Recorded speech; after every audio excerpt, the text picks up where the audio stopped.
So, hi everybody, welcome back to another exploration of this experience of being in the body in this moment. So if you came in after I said this, just go ahead and make yourself as comfortable as you possibly can. We'll just start by relaxing and checking in and just arriving into your space, into your body. And two things I want to just mention is, especially since the temperature is changing, and sometimes in these longer held positions, because we're not moving at all and we're slowing the breath down, the metabolism is getting to recalibrate. It's good to be warm. So make sure that you're warm. Always okay to pull a blanket over you, or to just make yourself warm in any way that works for you. And the other thing is, if you're in a position and it's very interesting and it seems to be working and you are really feeling to explore further, please stay in as long as is appropriate for you. And on the other hand, if you think coming out early would benefit you, and sometimes it does, because the body needs to release something or just rest, please come out early, please stay in longer, whatever's appropriate. Really just use these positions and sort of my background sharing just for a sense of exploration. This is not the kind of yoga, and I just think yoga in general is not a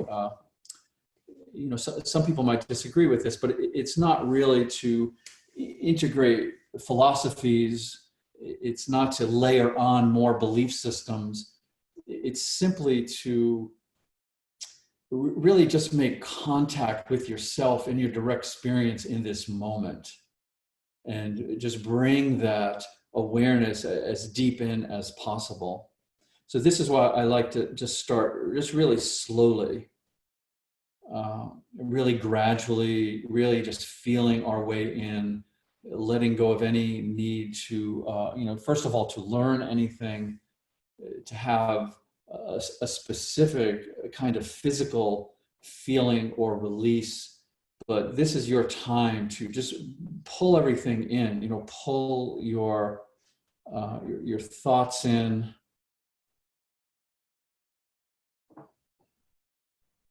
Just pull all your senses inward, pull your energy inward, and just pull your consciousness inward. Just pull everything in. So the environment of the external, whether it's physical or mental, it starts to recede a bit and starts to get a little vague around the edges. And we're just giving ourselves time to come into this internal spaciousness, if you will.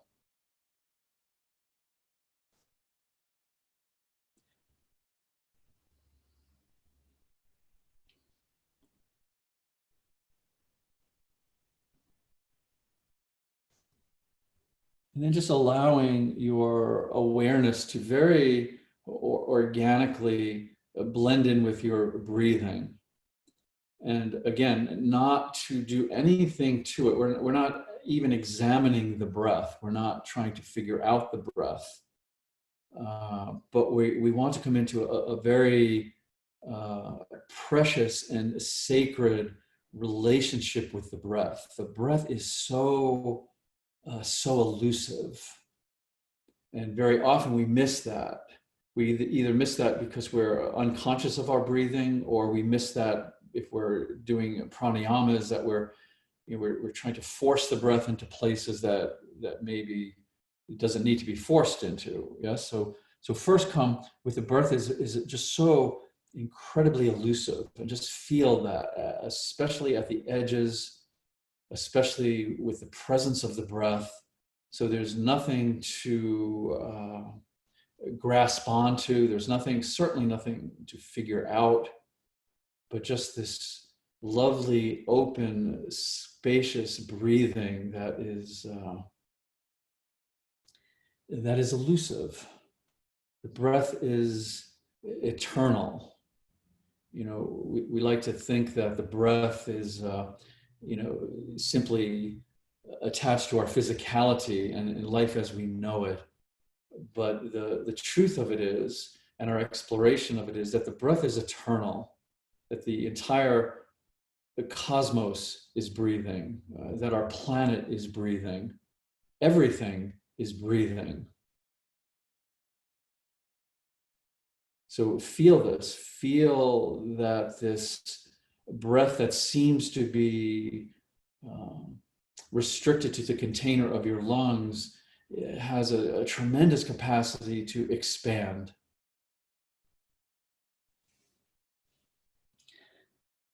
And the breath also at a very refined level, and this is why we start by relaxing and we appreciate our capacity for refinement and gentleness, is that the breath is a pointer to who you really are. And so this is part of our yoga, is just allowing the layers of self-identification and self-imagery to dissolve a bit. Let them soften a bit, let them become vague and nondescript. And the only thing that is left is just simply the breath. The breath that's elusive, the breath that is eternal, and the breath that allows us to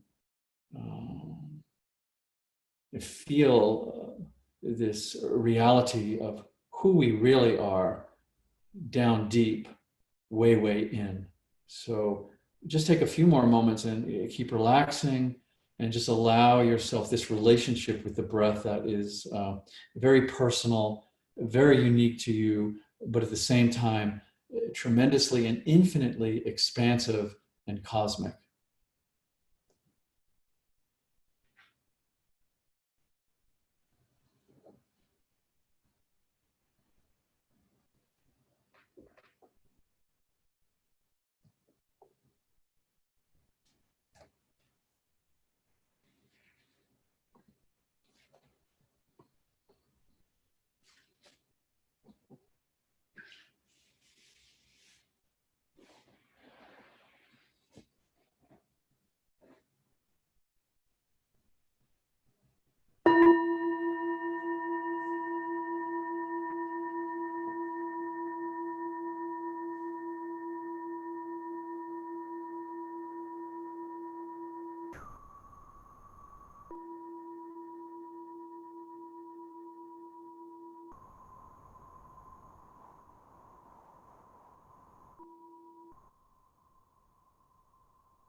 Now, yoga.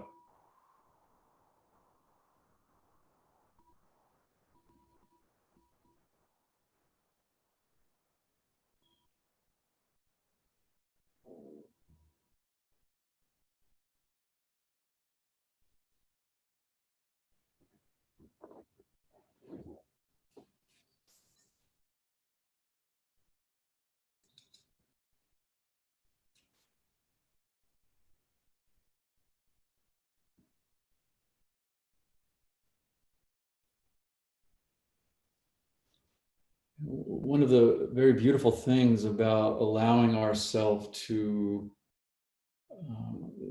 really appreciate and feel and just spend some time with this, gentle, open-ended breathing, and just to feel the quality, if you will, of our own breathing, is it is intermingled with, and really at some level, the same thing as our presence, as just feeling the presence of yourself. Yes, don't even have to call it the body, don't have to call it the mind.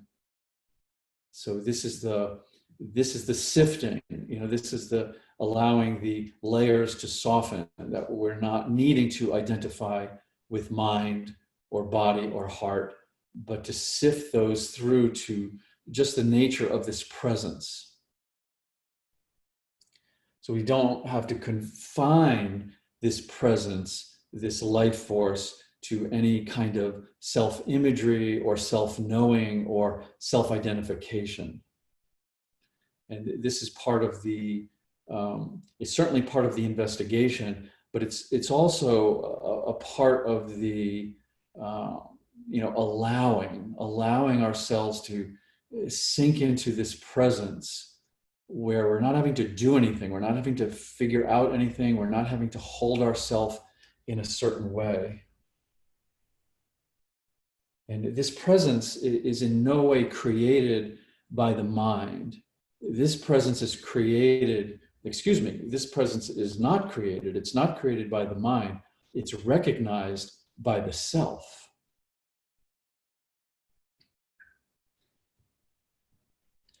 And another way to put this that can feel so beautiful when we really feel this elusiveness of the breath, this presence of presence, if you will, this is home. We are home right here. We are home right now. We are home in our hearts. And so this is the foundation. This is our yoga. Our yoga is not about manipulating or learning about or adding more layers onto mind or body and heart. It's a simple resting, and it's a simple recognition of ourselves as presence. And this elusiveness of the breath is a way to lean into that and just feel it without complicating it, without confining it to any sense of self-identification or self-imagery.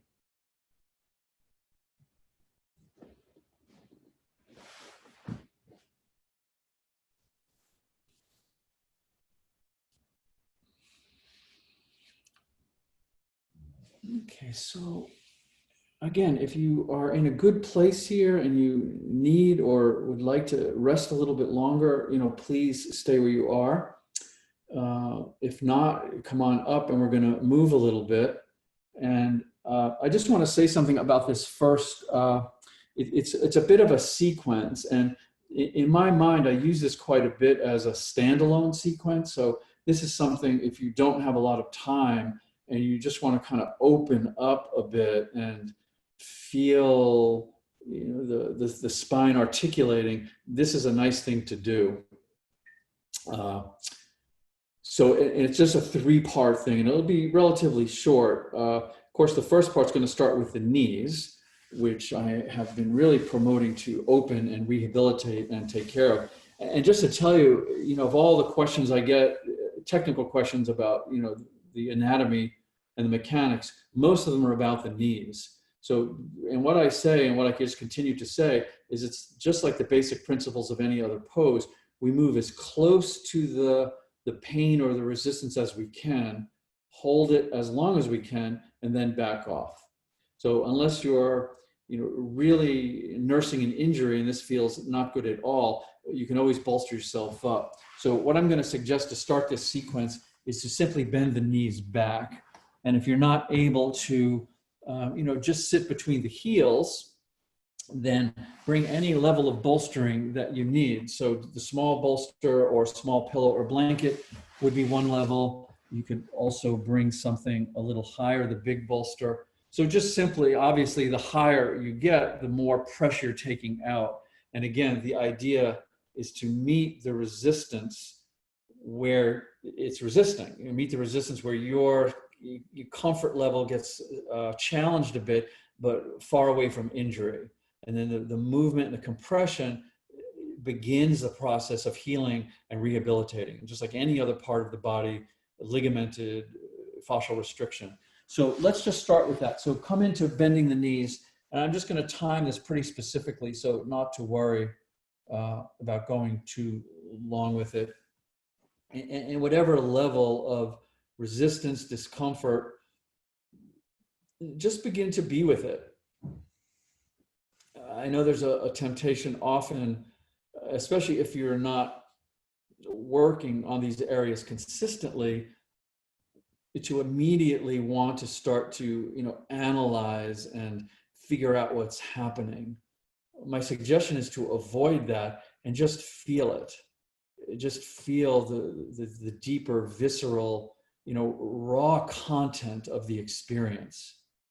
Because whatever is happening in this synovial joint is not happening in isolation. And we want to give the rest of the body, permission to communicate and just feel the sort of the global vibration of the whole body. So we'll just sit here with it just for just another minute.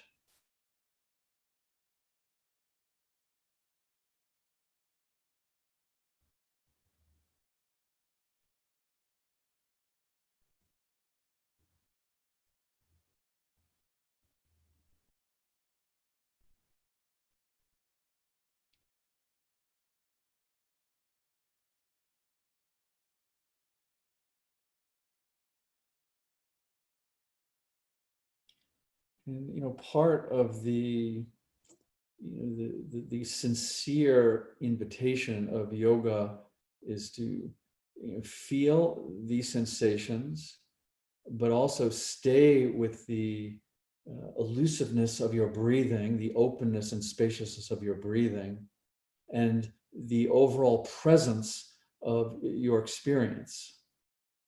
So the invitation is always to see firsthand that this is not a dance, contrary to popular belief, between body and mind, because they're in no way different things. It's the same thing.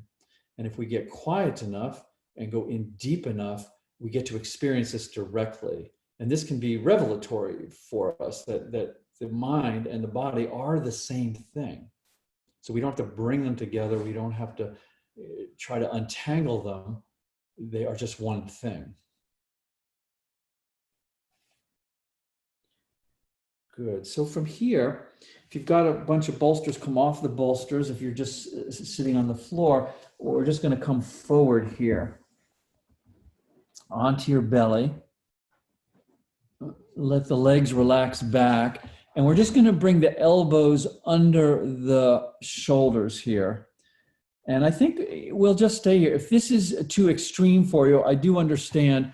Then just bring something under the chest so you can rest on the chest. And this, you can see, just has lowered the compression of the shoulders being back and pulling into my lower back. So if you need something a little softer and a little lower, you can always do that. But if you're able to stay on the forearms, this would be my recommendation. And then we're gonna laterally flex a little bit from here. But let's just sink into this this experience.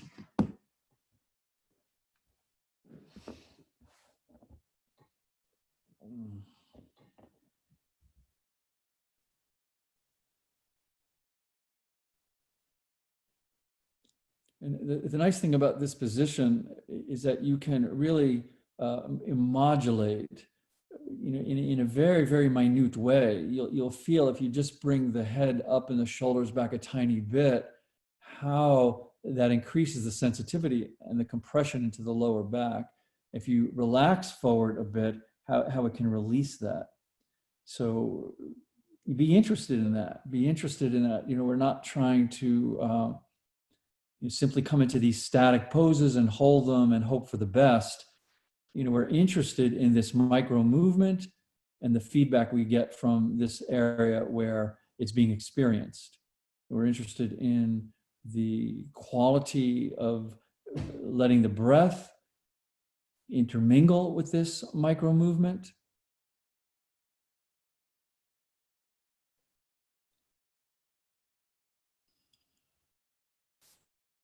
So stay very curious, stay very sensitive, and try to stay very present.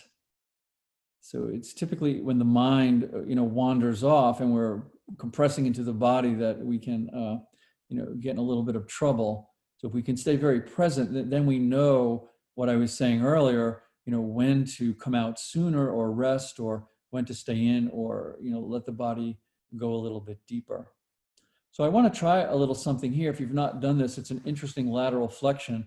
So again, we're on the forearms with the elbows under the shoulders. And if you could just sort of slide both forearms over to the right, leave your upper body where it is, but just come as far as your range of motion will allow.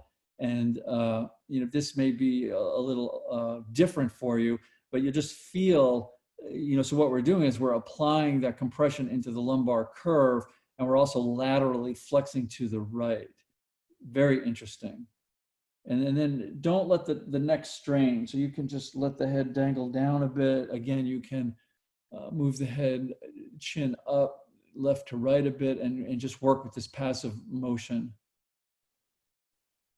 And this is good if this is unfamiliar to you and you're feeling little threads of tugging or areas of resistance. This is good. This is what we're exploring.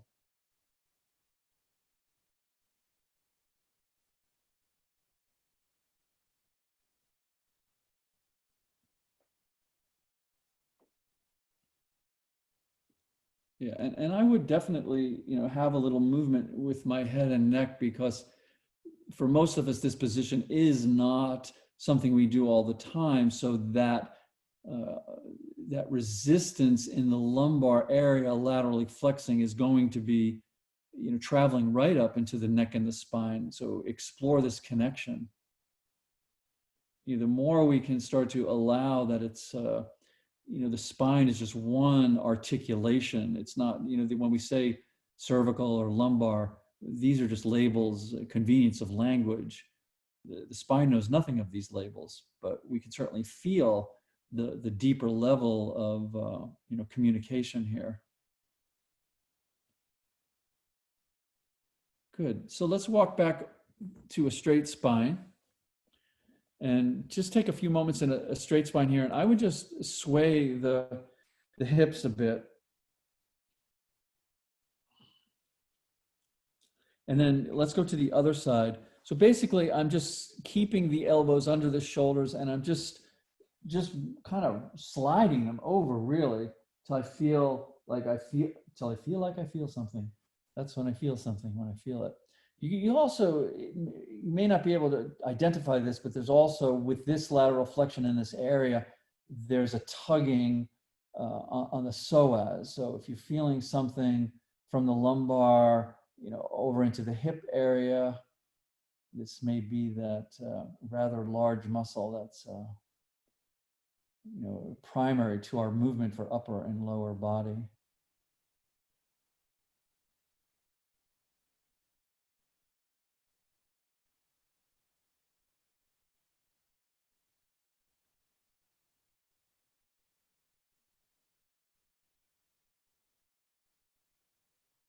And again, the invitation is to let the head just feel the weight of the head, really. Let it take you into the neck, maybe take you into the shoulders a bit.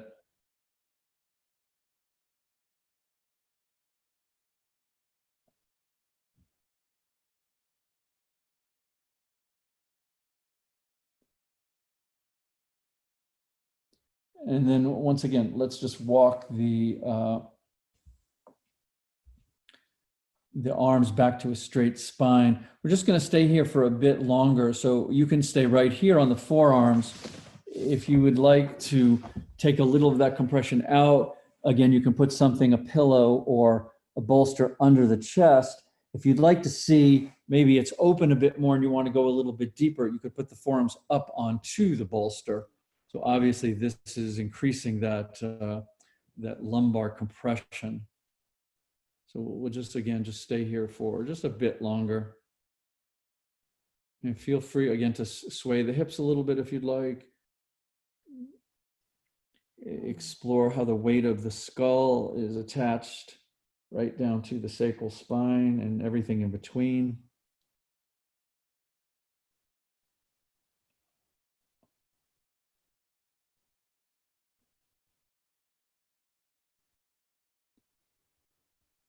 Good. So from here, third part, yes, we compress the knees, we compress the lumbar. So I'd like to go into a forward bend by simply coming back into child's pose. And you can just do this in the most traditional way with the knees together and bring the head down towards the floor. You can come into a wider child pose by opening the knees. If you would like some support, you can bring your bolster or a couple of blankets in front and lie on the blankets. So we're doing this primarily to, acknowledge the forward bend here.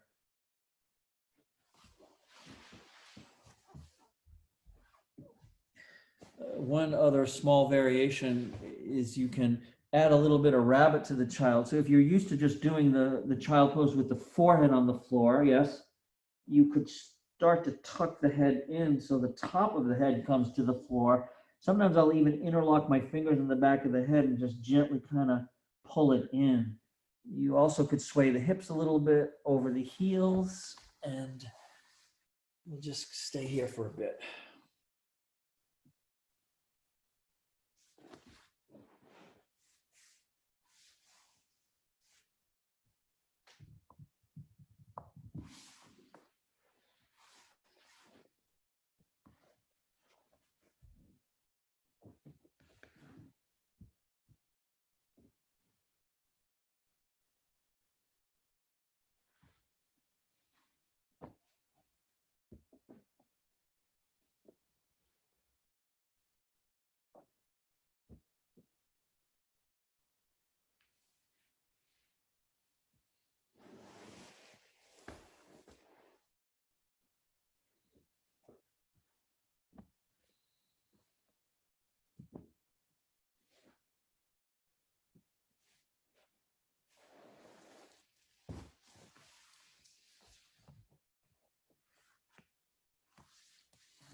And so these positions are, obviously meant to evoke compression. So if it feels tight, it feels compressive, it's meant to.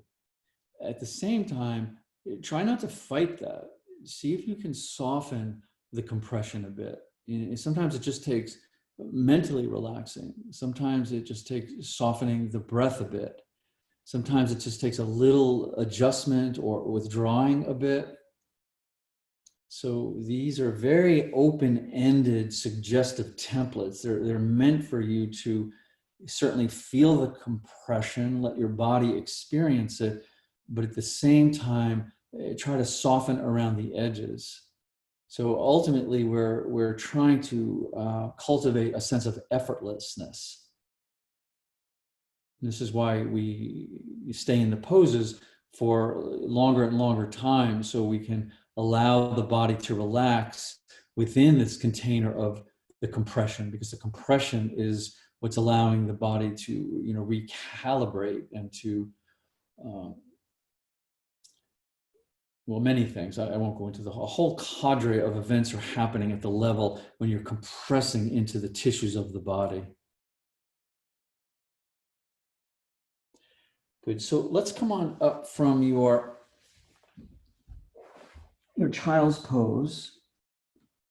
And that's just like I said, this opening was just something, if you would like to ever do this standalone, sitting between the knees, coming forward on the belly, compressing into the lower back, and then curling up into the child's pose. And you can do that, several times. It's just nice, you'll feel the lower back start to open, and good. So let's not take a rest, because this next thing is not going to be so deep in terms of holding. I'm hoping we're going to keep it sort of mild to moderate. So what I've done is I've taken 2 blankets here. If you have the small bolster, I would prefer you use the small bolster, but if you don't, fold up 1 blanket and then fold the second blanket so it kind of replicates the shape of the small bolster, maybe like 3 inches high, 4 inches high with both blankets. But I'm going to show it with the small bolster, so that's just an option if you don't have one. So if you have the small bolster, you can just put it on top of the blanket. You could fold the blanket over again. You'll see once you're in it how you're going to, sort of modify this for yourself. And what I would like to do is I'd like to sit in front of this blanket bolster combination with the bolstering going side to side, so going horizontally. Keep your feet on the floor and just lower this bolster so it catches you right at the shoulder blades or a little below. So it's a very mid-back compression here.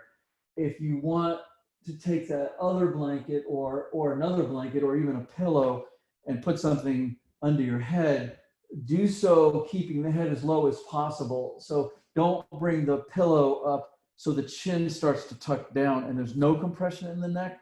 You want to kind of, again, feel like the whole spine is involved at the level of articulating. So compression under the mid-back, and then when you supported the head or not, you don't have to support the head. Just like let both legs relax out. Arms can just be to the side on either side of the body here in front of the bolster.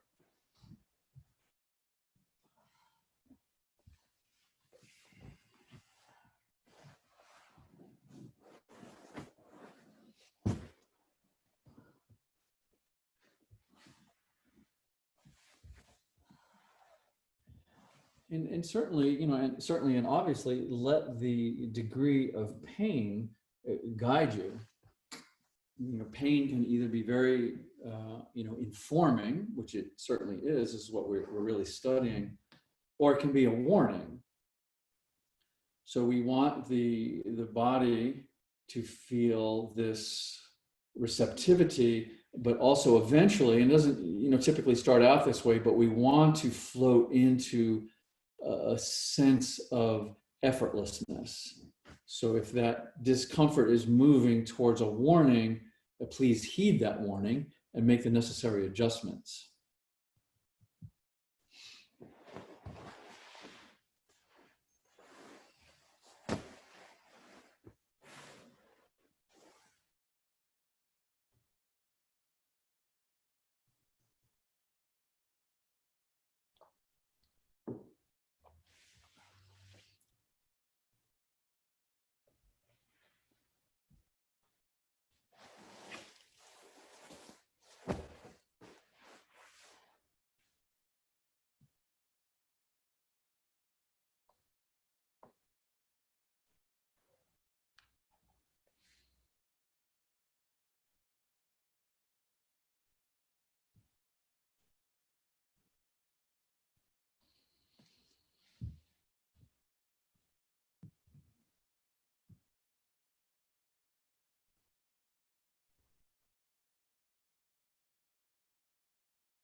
As you soften and as you relax, allow yourself to go back to the elusiveness of the breath. Breath is eternal.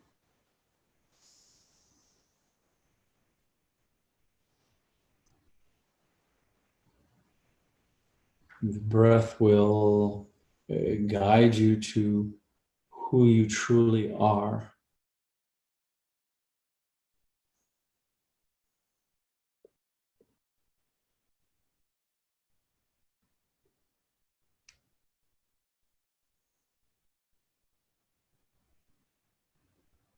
Resting in this sense of presence that is certainly not created by the mind, but it's also not apprehended by the mind. It's a recognition. It's a recognition of yourself. Simply feeling this presence. We can let go of all of the teachings and all of the mysticism and all of the mythology and all of the beautiful packaging that the mind wants to offer us, and just rest in this sense of primal, eternal presence. This is who we are, and it's just a recognition of that. It's that simple.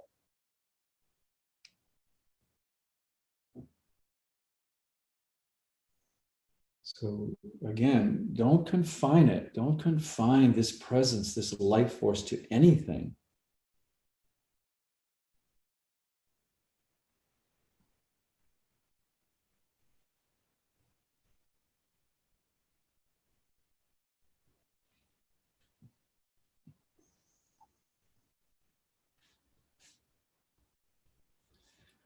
Not that it's really possible to confine the life force, but we sure like to try. Yes, we sure like to bundle it up in worries and concerns and what ifs and what's going to be and should I and did I and will it and all of these mental strategies when it's just life. And we have such the incredible, ongoing, beautiful, deep metaphor of nature. We simply need to go for a walk in nature and just be awestruck at how wondrous it is and how it just flows. It just is. And this is one of the things that really brings us into a sense of this presence, this sense of divinity, that it's not struggling, it just is. And this isness is primary to who we are. And everything else is just packaging. And so don't get distracted by the packaging. Go to the gift. The gift is the presence. The gift is a recognition of yourself as this open, spacious consciousness.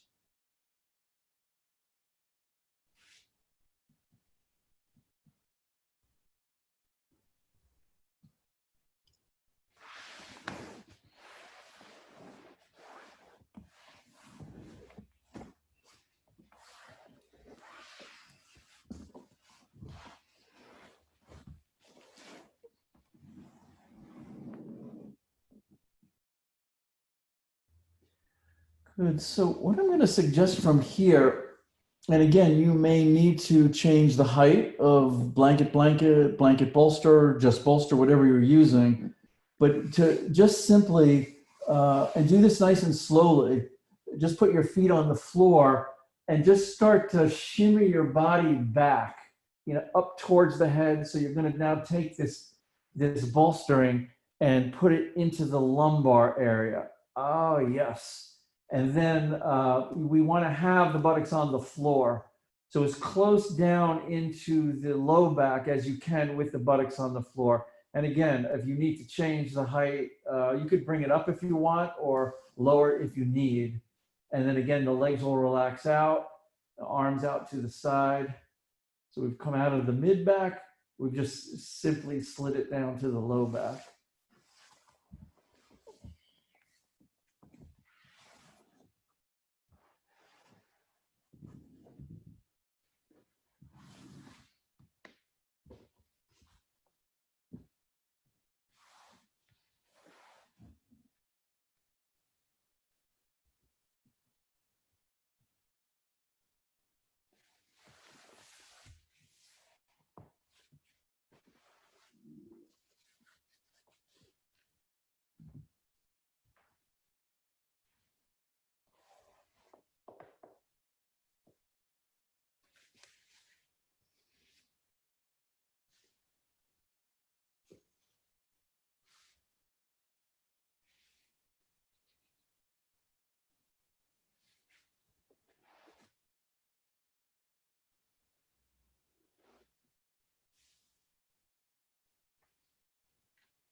this unity that I was suggesting earlier, that the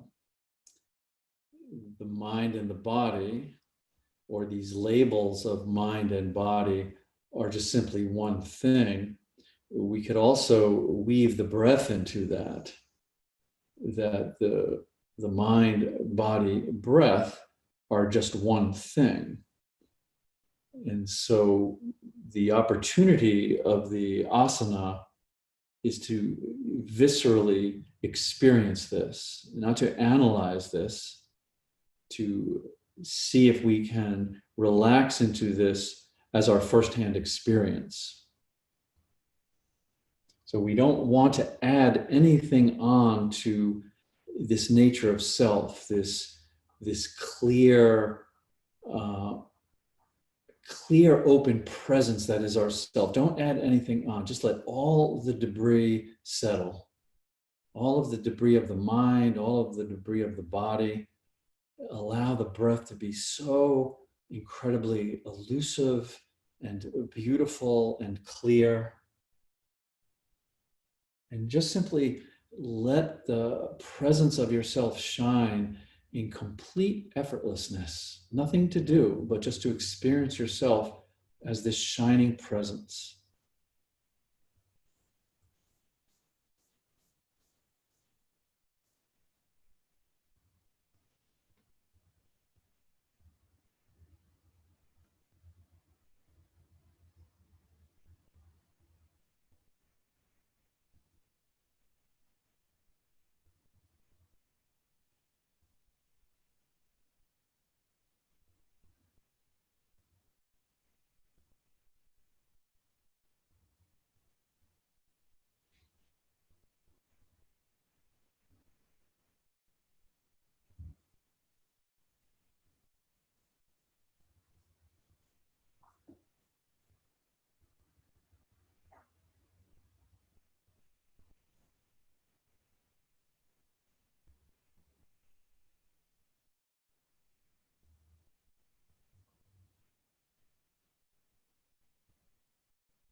Pull all of your senses inward.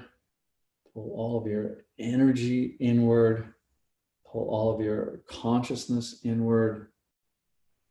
And just simply breathe, witness, notice.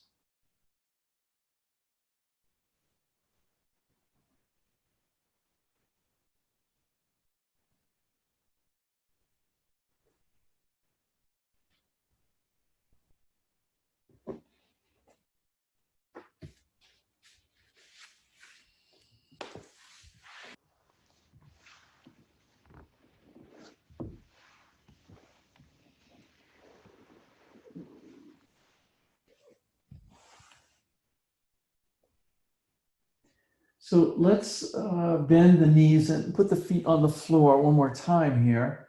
Well, not one more time, but right now.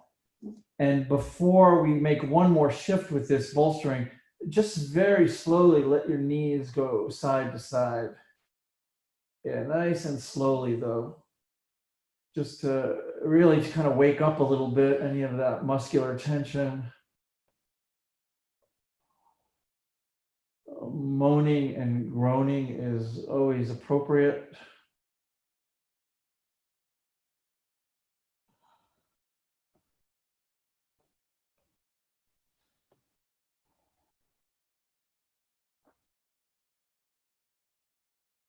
And then when you're ready, our final shift here will be with the feet stable on the floor. If you can just gently elevate your hips a bit and pull that bolster under the pelvis now. So this is a nice transition, a nice way to release that lumbar a bit in the sacral spine.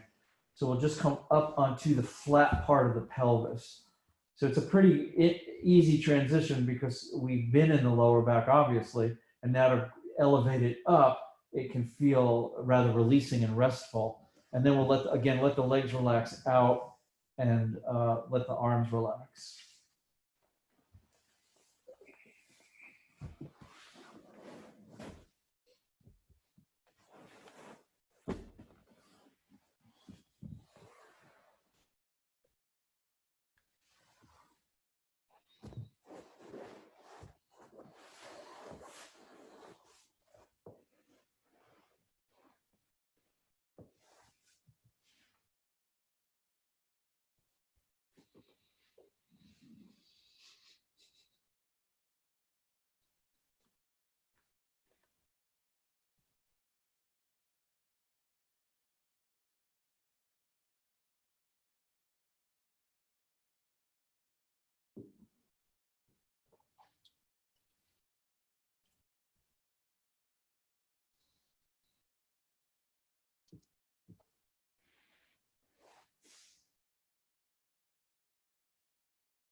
one of the things that I am coming to appreciate that is probably the most restorative about this approach, the yin approach, the qualities of the yin, and especially at the level of the yoga.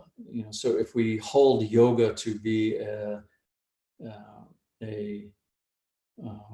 container for our awakening, for the direct experience of awakening to the nature of ourself, which is this, presence with nothing added on, then the awakening is just simply not needing to know. So we let go of that mechanism of needing to know. Very, very yang mechanism, very active, very masculine mechanism. And nothing wrong with it. Sometimes we want to know.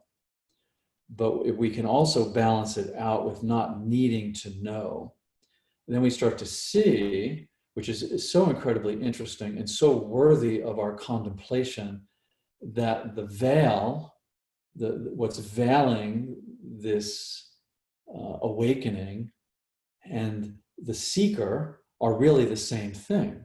The more we need to know, the more we're veiling the nature of ourself. So the yin is an incredible opportunity. We like most of our yogas have got a bit distorted into thinking it's just a place to open the bones and have the joints breathe.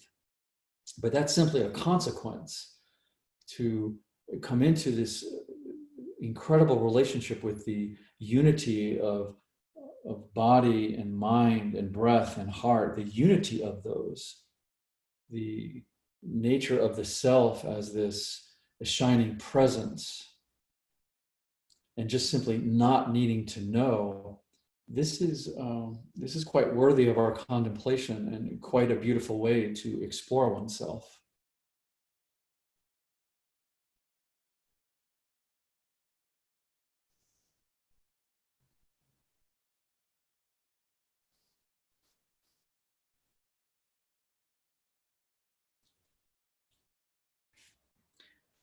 So I'd like to just go back to that twist a bit, but this time just a little more stillness. So if you could just bend your knees and put your feet back on the floor, and then just let the knees go to one side or the other. It doesn't matter. Your body may intuitively have a preference here.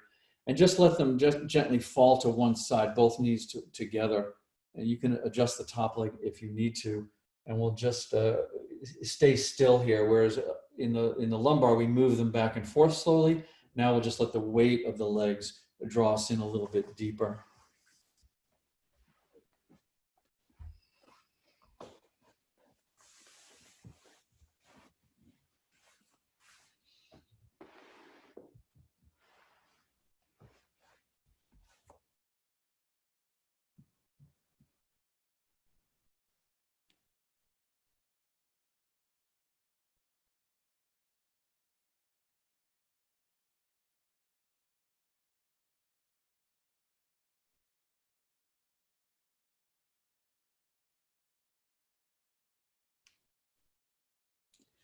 And this, I would say, is extremely challenging. I kind of maybe simplified it a bit, but this, awakening, being not needing to know, because we think the knees are rebelling and the pelvis is rebelling.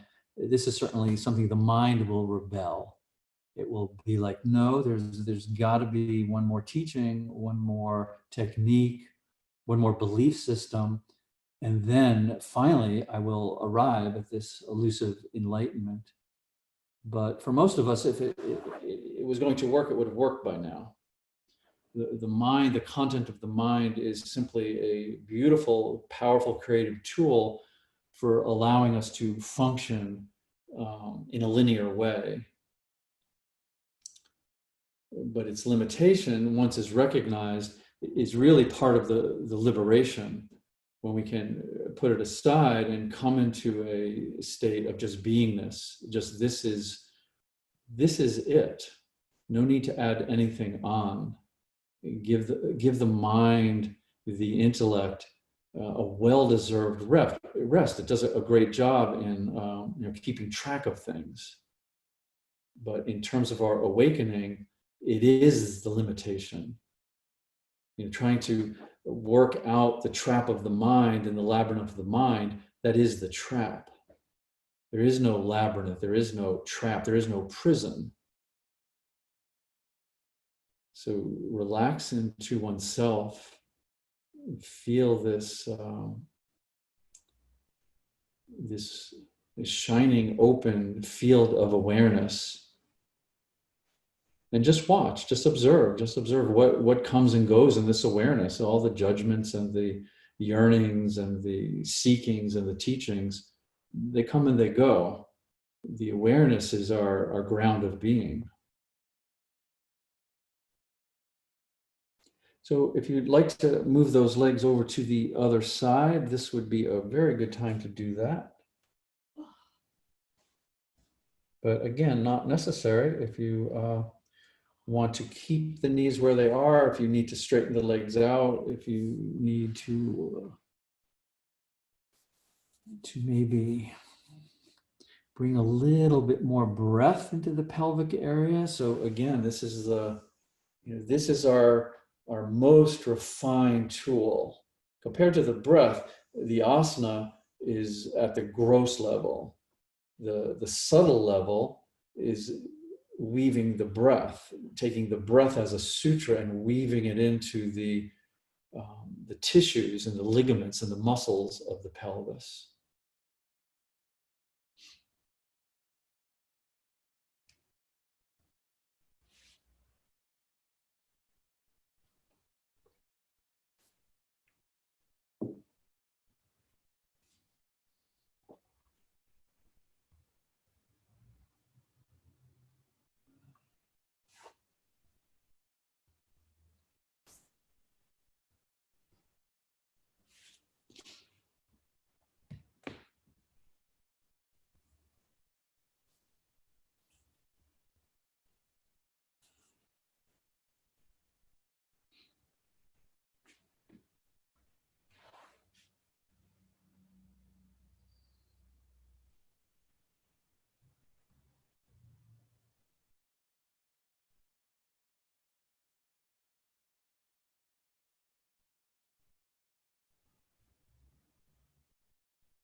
Good. So let's straighten those legs up if they're over to the side. And before you relax them out, you may want to either you can elevate the pelvis up. If you can slide everything out from under, yes. If you just want to roll off, yes. Or this is always a nice time to bring the knees up to the chest and pull them in and sway a little bit. So we're going to come out of this mid-lower pelvic compression. So we'll take a rest here. So just make yourself, come out of it in a safe way and just make yourself comfortable.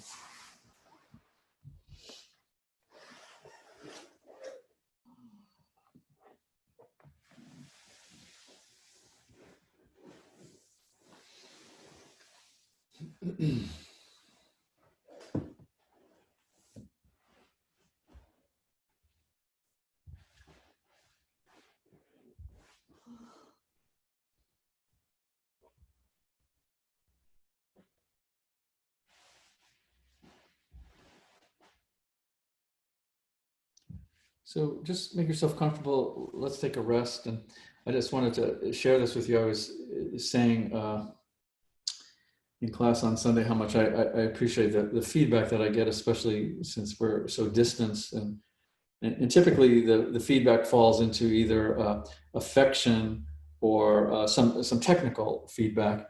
And sometimes it's very odd feedback. So someone asked me this question a while ago that said, is what you are saying true? And I really did think about it. First I laughed, and then I thought about it, and then I laughed some more. And ultimately my answer is, I have no idea. So let the buyer beware.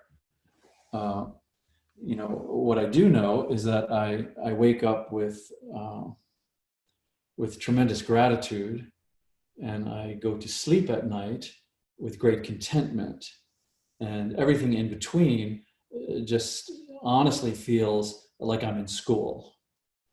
Like the more I surrender to the wisdom of life itself,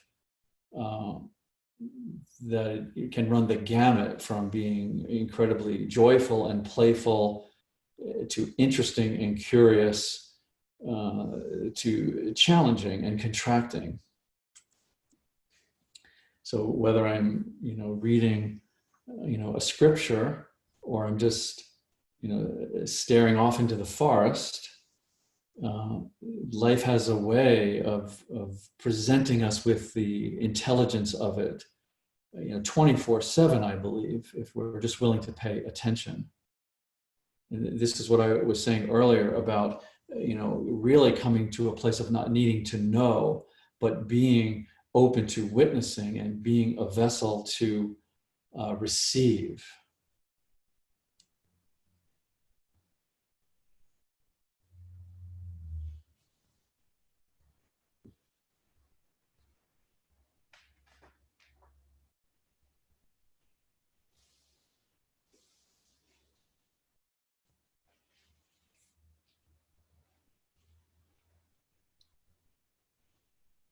And this is also, you know, maybe in a roundabout way, what I was referring to when I was saying that the veil, or what you might consider obstacles to your awakening, and the seeking of them are one thing. So as far as I can tell, the primary message of life, the primary wisdom of life, is that nothing is missing. And it sometimes can be so obvious because it's all so present. The present moment just appears. It just then sort of explodes with its life and wisdom and beauty and challenge. And then it just goes back into the silence of the universe. And we get to witness that. We get to observe that. And it's just, you know, it can be just breathtaking and awesome.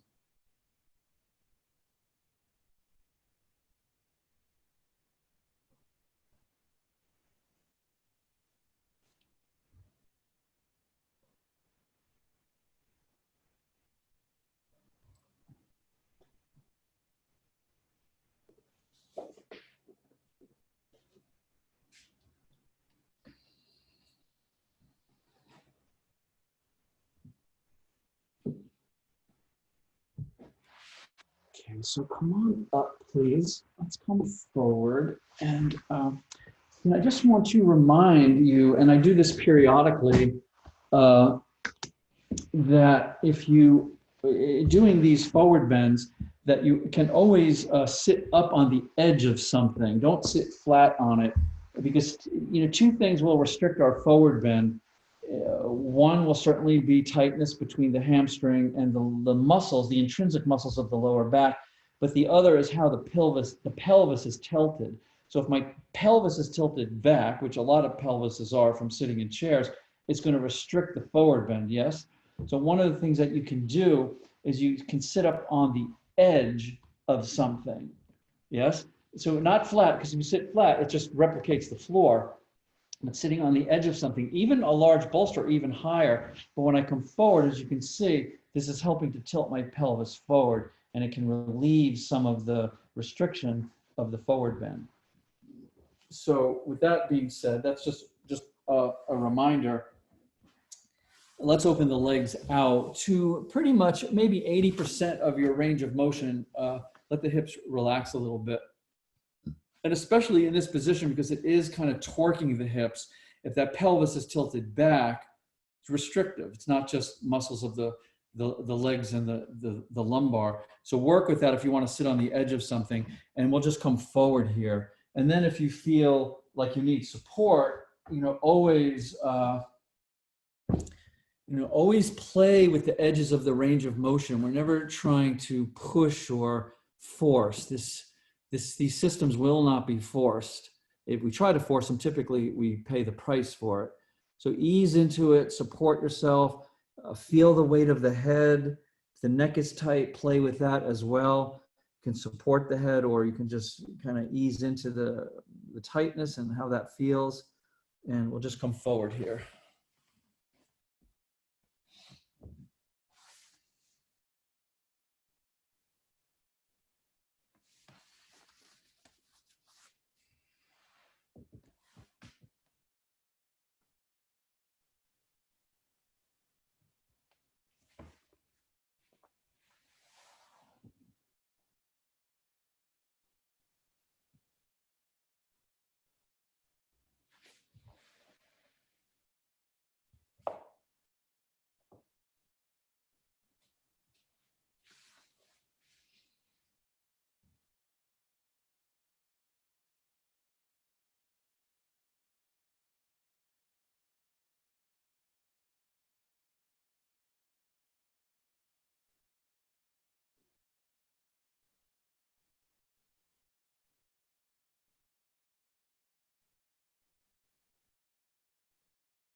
One of the reasons that we want to have such a clarity about this watching, this witnessing, this noticing, and especially when we slow down, is because every sensation has just an almost inconceivable depth to it. And if we're not watching that carefully, then we allow the sensation to trigger a thought, trigger a memory, and then before we know it, we're spiraling into the imagery of the mind.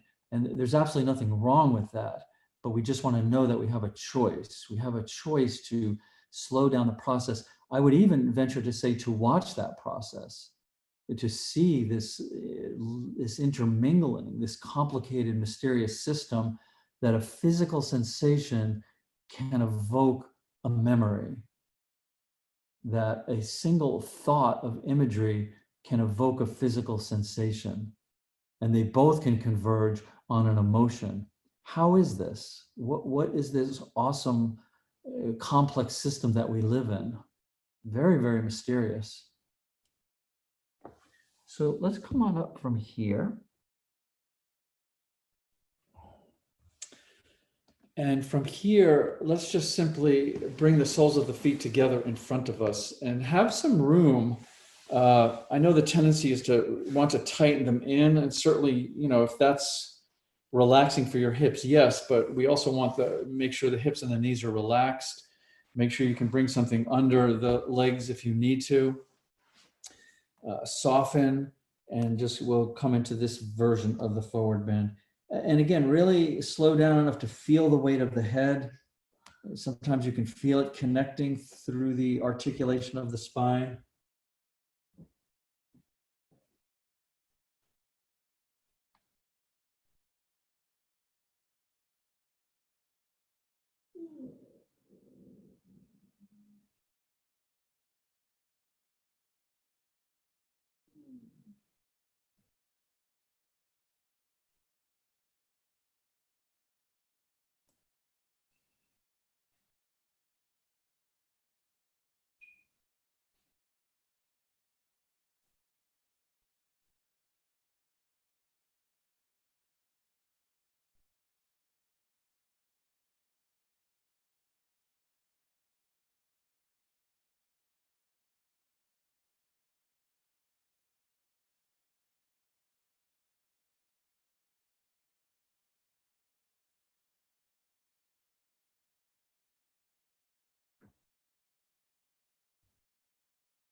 Each sensation, each perception has an inconceivable depth. We don't have to allow the habits of the mind to remain at the level of chatter and static and disturbance. We can calm the mind just as we can calm the breath, just as we can relax the body.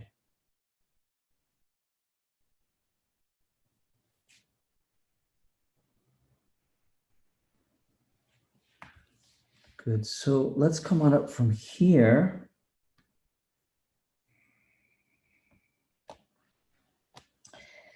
And let's do this one more time, but let's extend the right leg out, and we'll keep that left leg somewhere on the inside of this right leg. And we'll just come back into pretty much the same forward bend. You know, with the soles of the feet together, it is pretty aligned with the hips and the shoulders. But here, just because we're angling one hip, you can sway the upper body. So I like to take a little bit more time to get into this, because sometimes I want to be off to the side a bit, or maybe bring my forehead more towards the extended leg. So don't really be concerned with alignment. The alignment is really, personal to your skeleton and your muscles and how your body's holding resistance.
The breath is elusive.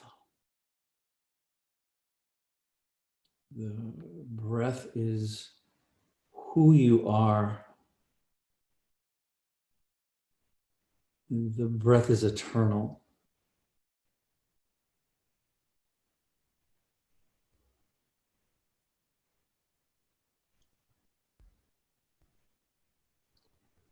And is what I'm saying true?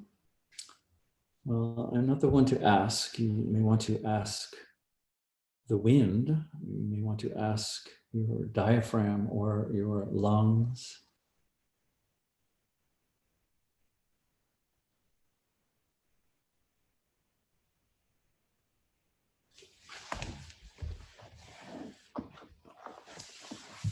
So let's come on up from here, please.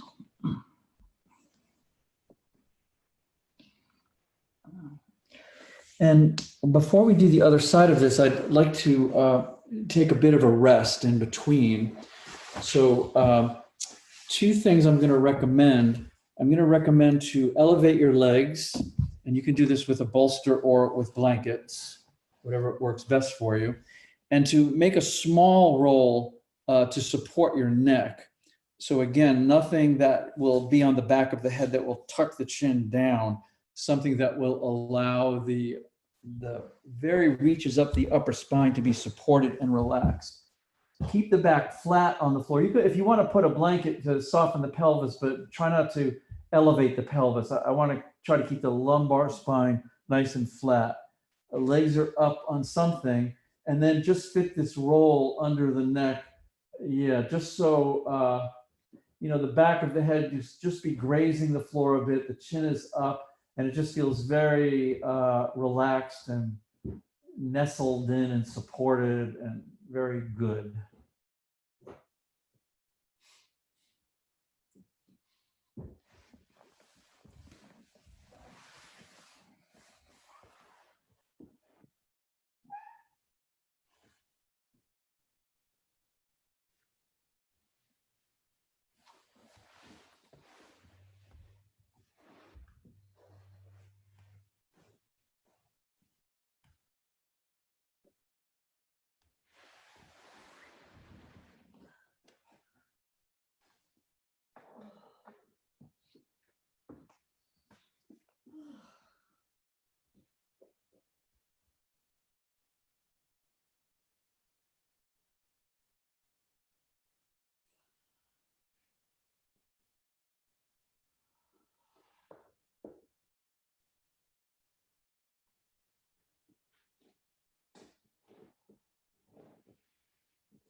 So how do we begin to give up this, this intellectual habit of needing to know what is true?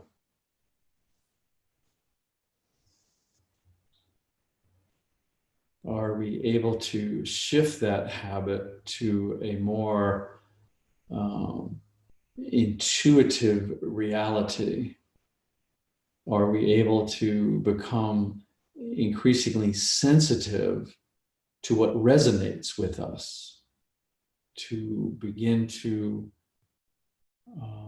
really deeply inhabit that every part of our beingness is intuitive, that it's just built in. This is how the system maintains itself. So we can rest. We can rest at this level of, vibratory, intuitive intelligence. And if something resonates, it matches that vibration of our innate wisdom, our innate intelligence, then this is what we follow. This is the teaching. This is the guidance. And this goes for, the simplest of mundane activities to the simple exploration of the nature of ourself. You do not need a belief to recognize yourself. You don't need anything to revel in what is, the isness of your life.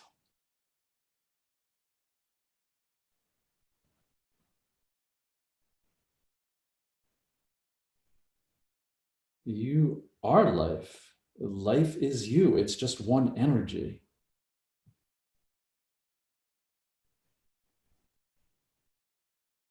And I almost want to say the funny thing about it, the paradox about it, is we don't have to do anything. We don't have to cultivate anything. We don't have to seek. We just have to relax, and we just have to feel. How does this resonate? How does this resonate? Does it resonate? Do I follow it? Do I get feedback? How does it resonate? What is the feedback? And we just work more at the level of this vibration and forget about the circumstances, forget about the situations. But keeping this vibration alive, keeping this intuition alive, and then it takes us to where we want to be. Then that we see the circumstances more clearly.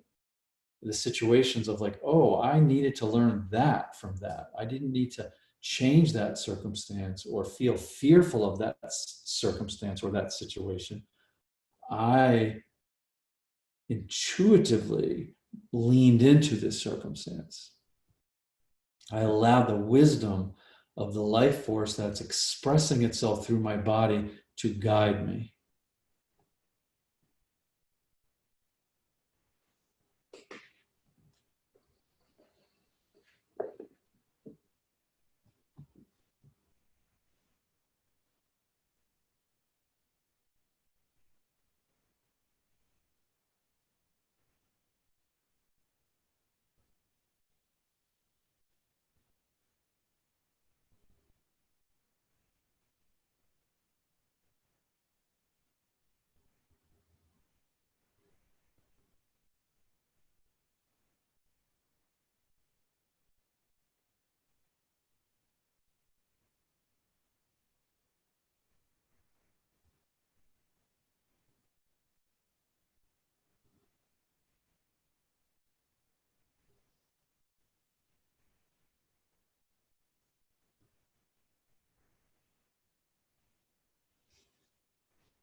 And just as each sensation has an unimaginable depth, so does each breath. Each of your breaths, the complete cycle from inhale to exhale, has unimaginable depth.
So let's just have a little bit of movement with only the breath into the lower back. So take an inhale breath and let the lower lumbar area arch up a bit. You can encourage it a little bit. And then on the exhale breath, let it flatten as much as possible. Don't force it, but you can pull the abdominal muscles in a bit and just sort of feel this. And again, this is the exploration of nuance with body and breathing, with body and breathing and micro movement. And again, the breath has this delicate sutra that we weave into these sensitive places of the body. So inhale, spine arches up, explore that. Exhale, lower back flattens down a little bit on the floor.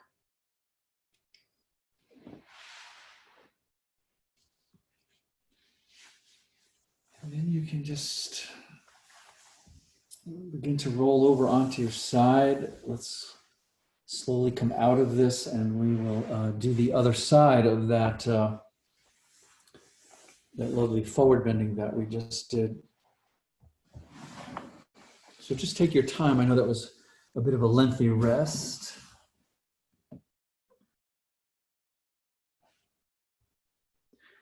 And when you're ready, we'll sit up and let's begin. We'll just reverse it. So we'll keep the left leg extended. We'll bring the right leg in. And again, just a nice relaxed way. And so what I was saying, the way that I explore this is I don't just bring my forehead down and come into my forward bend.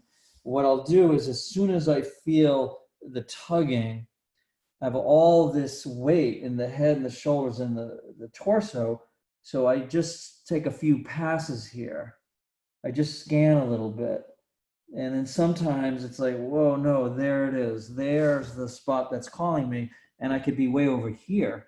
Sometimes I can be, fairly straightforward. Other times I'll be way on the left side of the leg. So again, once the tugging starts, scan a bit, slow down a bit, and maybe even not to go all the way, just to hover here for a while and see what this initial tugging is about. So you use the posture just to explore intuitively. There's no, there's no right or wrong way to do this.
And like I was saying earlier, when I was saying about, we can take a walk and in nature and let it be wondrous and amazing.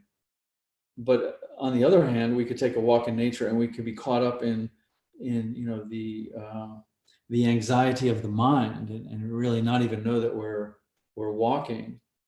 And it's the same thing in our yoga pose. We have the opportunity to slow down and relax into and just notice the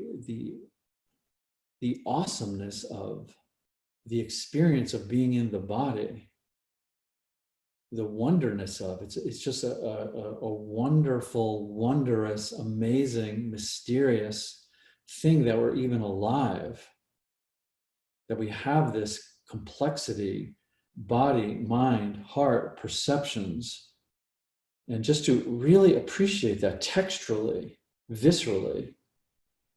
And then we get to see that the chatter of the mind, the preoccupation of the mind, it just is what it is. We don't have to fight it. We don't have to do anything with it. It just arises and it fades. But the fact that we get to witness this, the fact that we have this consciousness that can witness all of this play and this dance, this divine theater of being in this human body, it's amazing. And a yoga posture is an opportunity. It's cultivating a sacred space to connect with this divine play of being alive, if you will, this complexity and mystery. Nothing to figure out, nothing to, no need to complicate it.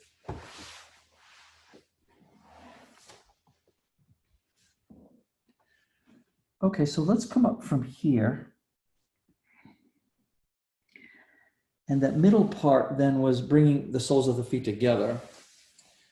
So soles of the feet together. Remember, you can sit up on the edge of something if you want to tilt the pelvis forward, and then we'll come right back into it.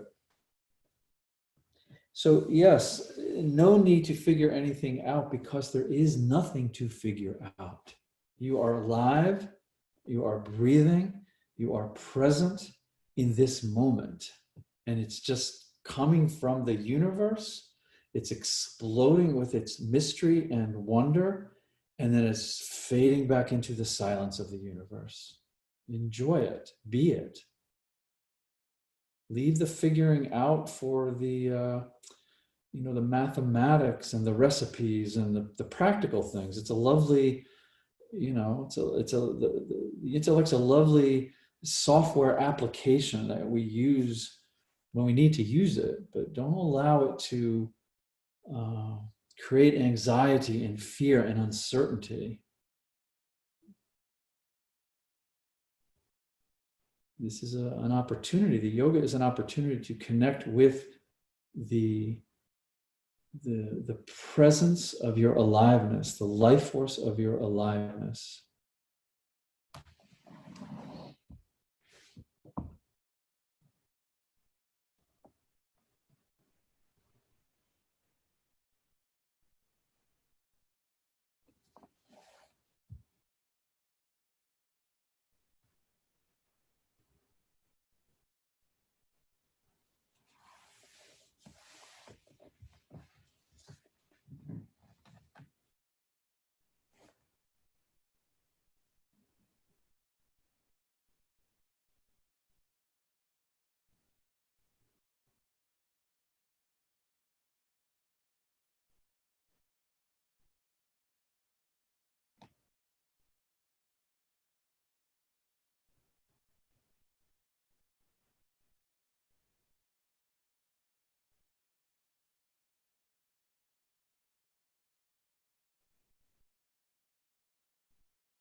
Good. So let's come on up from here and let's do this last part, which was the first part.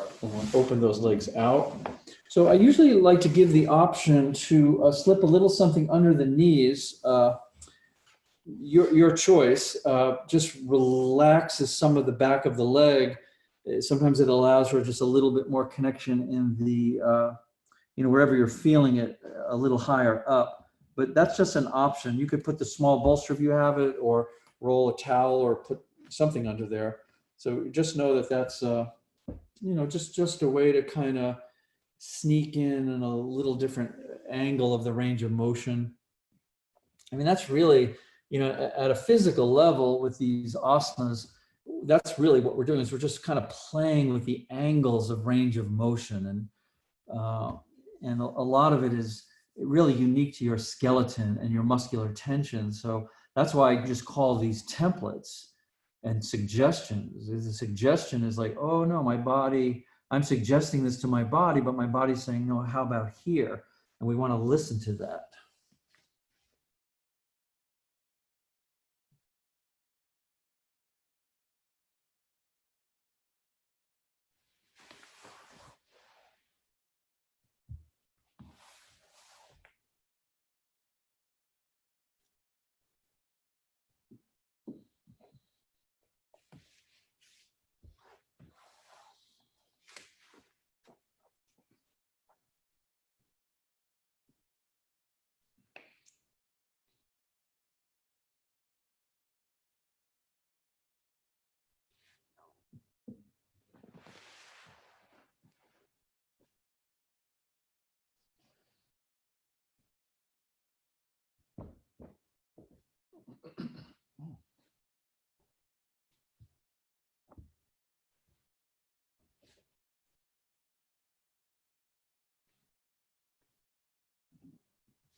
And certainly if we go back to the, the pain as our guide, this is our primary guide. There's really two things we always want to be aware of. Is the sensation itself. So we get to explore the sensation at many levels, yes, because we get triggered by, we react to, we have agendas for the discomfort in the body. And so how to sort of neutralize our agenda and really go into the texture of the discomfort to see what it really made of. So that's the first relationship. The second relationship is just our relationship to discomfort. And are we able to sit with it? Are we able to sit with physical, mental, and emotional discomfort and let it organically reveal itself? Because a lot of this, these threads of discomfort at these three levels are highly conditioned, highly programmed. So there's the pain itself, there it is, what do I do with it? And then there's my relationship with the pain.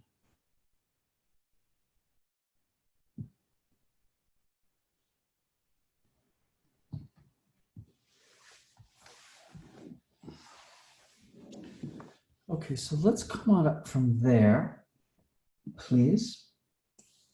And just kind of shake it out a little bit and do what you need to do. And I'm suggesting the large bolster. And certainly if you don't have the large bolster, you can use a combination of pillows. Yep, so maybe I'll use the pillows because I use the bolster a lot tonight. We just want to be able to arch the spine as much as possible. So this is a big arch, unlike we did earlier with the sort of little isolated ones. And I also have something at the head, so I have a little pillow in case the neck needs it. And also I have a secondary towel folded up. So what I'm suggesting is to put, if you have the big bolster, you can put it long ways. Even if you have the bolster, you might want to, try it with some pillows to see how it goes. So it's always, that balance between comfort and compression. But I have a blanket folded so you could sit and bring the hips up, whether you're using bolster or pillows. So this will take some of the tension out because this is a rather, this is a bigger backward bend. It's the arching of the whole spine. Yeah, so these work just fine. And then you can put the head on the floor, if so be it, or you could put something under the head. But again, try not to tuck the chin down. Let the chin stay a little over the forehead. Yeah, so this works great. Then you have the option to remove this blanket you're sitting on at some point to get the buttocks down. So this just deepened it considerably for me. This just took it from, well, I won't explain it to you. It just changes it, yes. So you can sit up on a blanket, have a nice big backward bend. So the shoulders are not supported. They're arching over if you're using the pillows. If you're using the bolster, the large bolster, keep it as low as possible. It's going hip to hip, horizontal. And the legs just relax out. The arms relax out. But again, listen to the discomfort so you can feel safe and relaxed and really be able to sink in. So this is, often this back line has a lot of, just a lot of residual sort of things. It has things, issues in the tissues, they say.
Gently come back to this quality of the breath being elusive. And just feel into that a little bit, and then just drop the label and this description I am providing, and just intuit that. Just lean into that. Just feel that.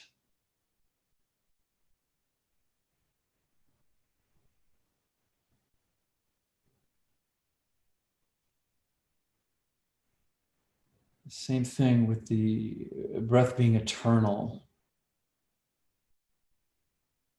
Let the label point somewhere, but then drop the label and feel into that.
Just pull all of your energy inward.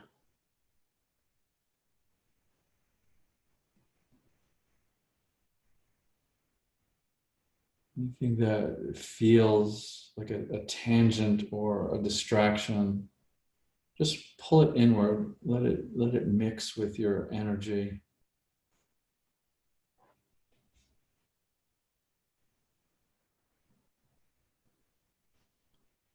Another way we can interpret the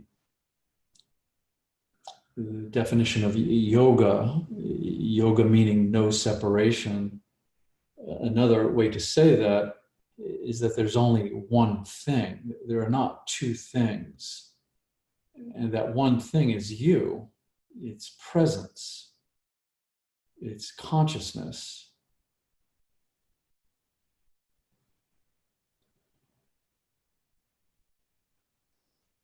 And all of our bodies, all of our thoughts, all of our fears, all of our joys, all of our concerns, they just simply appear. They make appearances in this presence. They make appearances in this consciousness, and then they disappear.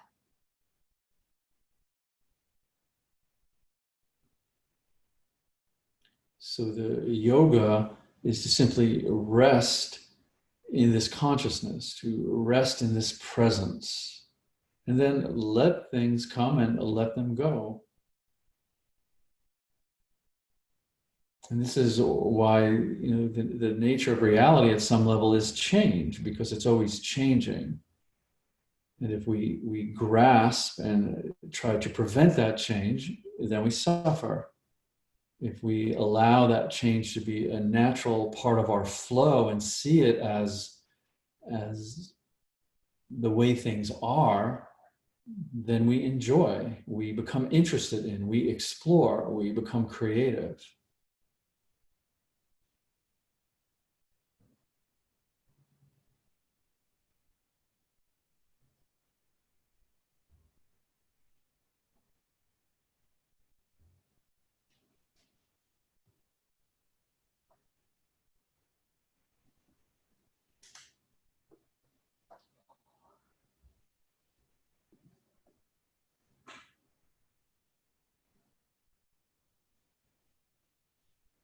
And this presence, this undefinable, infinite, eternal awareness. This is your home. This is our home. The home is here. Our home is now. Home is in the heart. Nowhere else.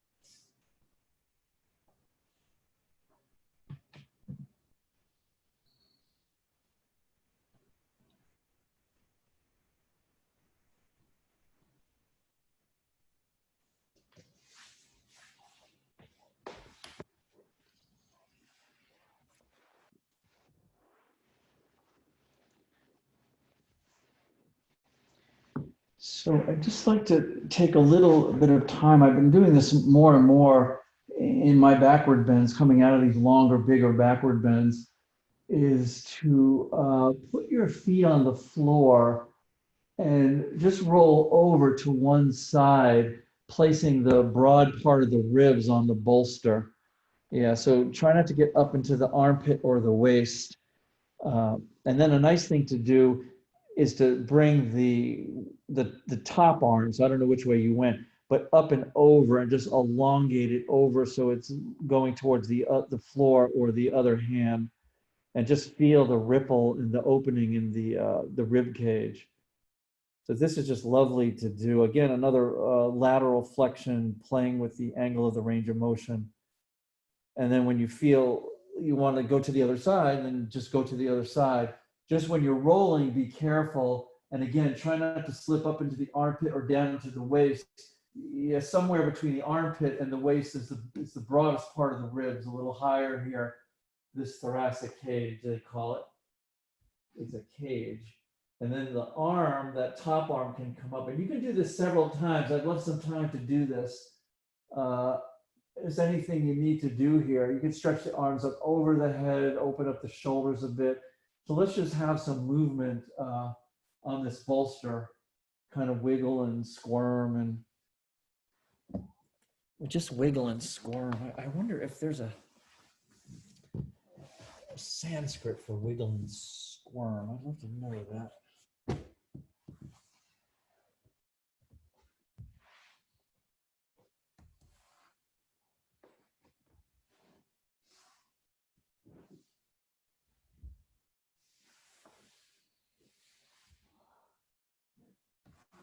And really just slowing down with it, especially this lateral flexion part, especially if you're not used to doing it. You know, anything we do that's unfamiliar like this, we really want to slow down and pay attention, because this is getting into these areas that can become dormant and dehydrated. And I do know it seems like we're very site specific in how we work the body in these poses, but really anywhere we apply warmth and pressure, it's just radiating out through the whole body. There are no separate parts under the skin. And so we want to recognize that when we come to something that's like, oh, wow, what is that? And again, really slow down into it, be curious about it.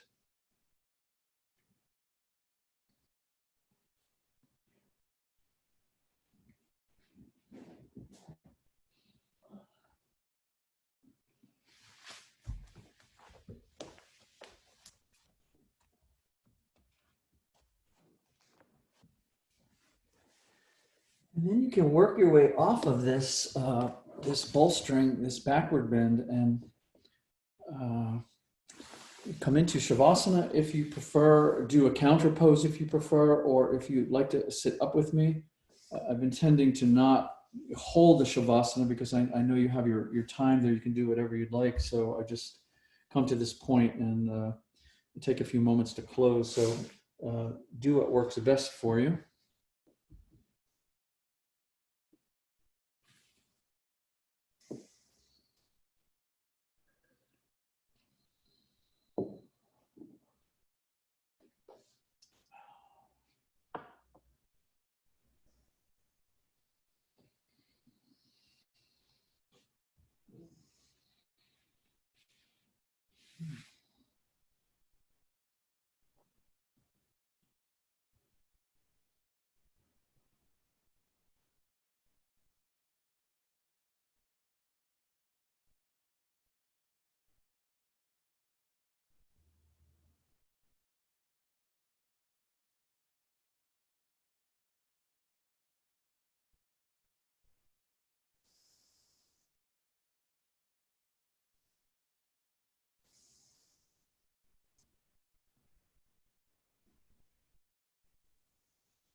And when we come to the point in our practice where we share namaste, the reminder is that this is a recognition that this presence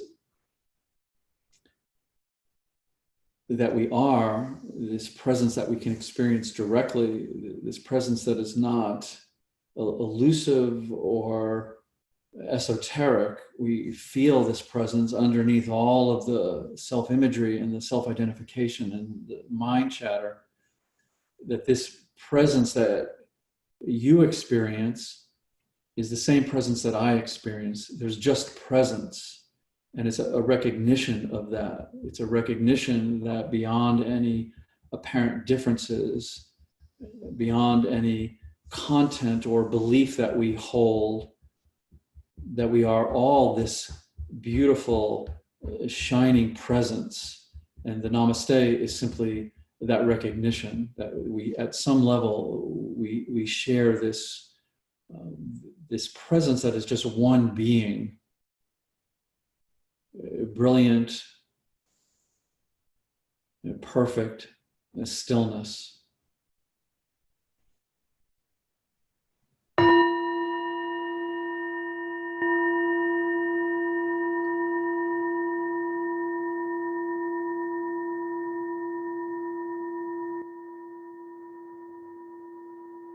Namaste.